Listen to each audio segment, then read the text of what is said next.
Maayong adlaw sa tanan. Welcome to Lupong Tagapamayapa Incentives Awards 2019-2020. Barangay Bugabungan, Upi, Maguindanao.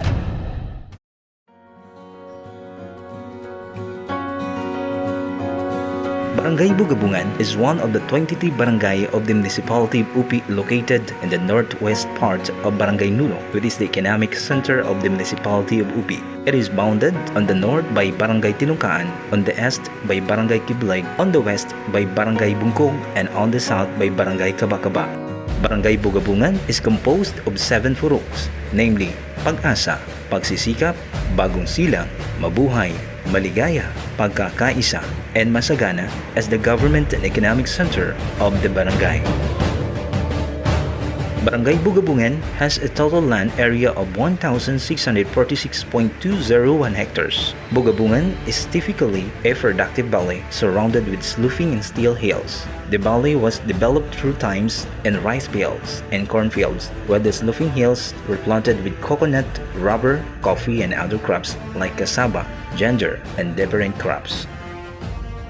Barangay Bugabungan has a total population of 2,461 with 618 households and 656 families. 80% of the residing constituents are dominated by Ilonggos, 18% are Thadorais, and the remaining 2% are composed of other tribes such as Sabanan and Maguindanaoan. The registered voters are 1,555, composed of 7%.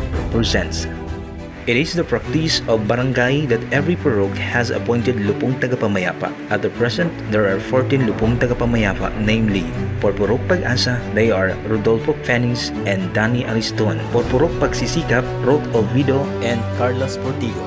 Purok Bagong Silang, Ramon Larios and Benny Carugda. For Purok Mabuhay, Elmer Olvido and Alfredo Paterna. For Purok Maligaya, Edgar Fasquini and Jocelyn Peñafea. For Purok Pagkakaisa, Hermenio Lacavi and Tomasito Cuyong. For Purok Masagana, Maribel Cabello and Sotirania Kahandig, and the chairman of the Lupon, Honorable Romeo de Roas, the Punong Barangay. And now, the Lupong Tagapamayapa Incentives Awards 2019-2020 Performance Highlights. Number 1. Efficiency in operation. A. Observance of settlement procedure and settlement deadlines. For the proper recording of every dispute, the Lupon Secretary records the feud by using the record book of cases containing the following data and other needed information such as case docket number, date and time, name of the complainant and respondent, natures of cases, action taken and other related information to ensure its completeness. Number 2. The settlement and award period. The Lupon chairman mediated and amicably settled all the cases filed for CY 2019 and 2020, and all these were settled during the first confrontation of hearing. Letter V. Systematic maintenance of records. To maintain the systematic records of all documents pertaining to the Katarungang Pambarangay, the Secretary compiled all the documents according to its type using logbooks, folders, and kept into the cabinet accordingly and entered into the computer. Letter C. Timely submission of reports to concerned agencies. This include the date of submission, a report of case settled, and were submitted promptly to the concerned agencies such as DILG and the court. Letter D. Conduct of monthly meeting exclusively on KFI matters. The Lupong Tagapamayapa conducted monthly meeting to discuss cases mediated, assessment and evaluation of their performance, and to have some inputs on Katarungang Pambarangay in order to enhance the knowledge of each member. The Lupon Secretary also keep and maintaining the following records such as notice of Lupon meeting, minutes of the Lupon meeting, and attendance sheet. All these records and files were kept in filing cabinet exclusively for KFI use only. The effectiveness in securing the settlement of interpersonal disputes. Objective of the Katarungang Pambarangay. Letter A. The quantity of settled cases against filed. Barangay Bugabungan has a total of 15 cases filed for 2019 and 10 cases filed in 2020.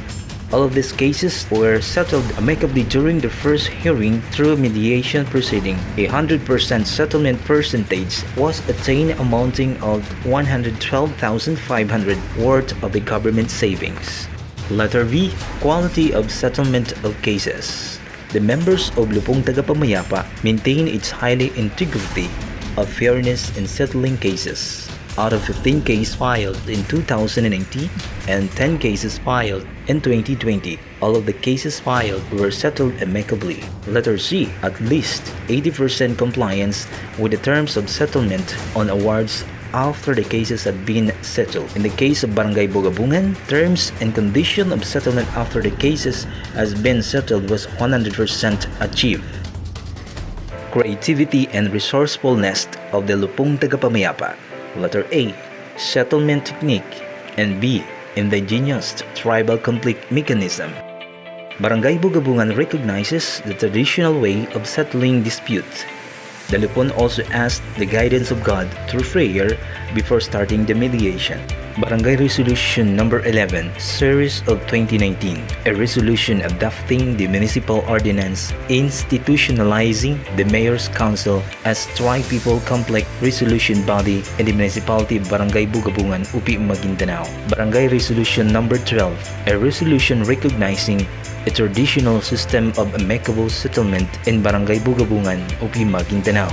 Barangay Resolution Number 13, a resolution appointing Danny M. Ariston, Chita Andiel, and Alfredo A. Paterna for Tedoray and Carlos L. Portigo for settlers to conduct a conflict arrangement of Barangay Bugabungan, UP Maguindanao. Letter Z. Coordination with concerned agencies relating to dispute field.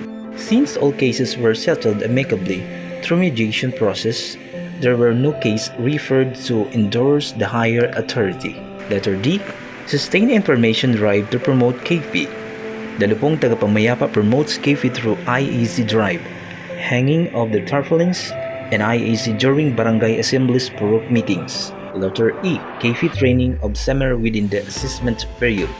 The Lupong Tagapamayapa has attended one-day orientation meeting last February 4, 2019, sponsored by the BLGU, and for 2020 another one-day training conducted by the Ministry of Interior and Local Government held at San Isidro Labrador Formation Center, Nuru, UP Maguindanao, the area or facility for KP activities.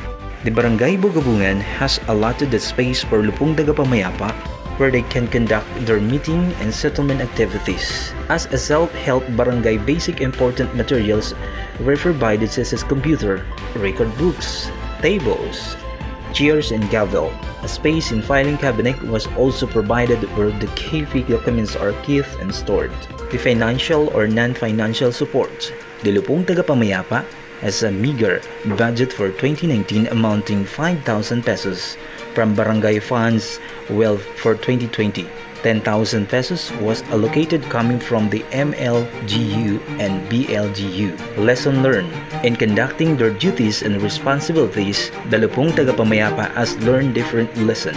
Number 1. There is a need to conduct more trainings and seminars to enhance the knowledge of the members of the Lupon in carrying out their responsibilities and the settlement of different cases. Number 2. There is a need to increase budget to support Lupong Tagapamayapa activities and facilities and equipment. Number 3. As a self-help barangay, there is a need of increased coordination with other government agencies, such as NGOs and other donor agencies for outside assistance, such as training, seminar, and other needs of the Lupong Tagapamayapa. Together, we can make a difference.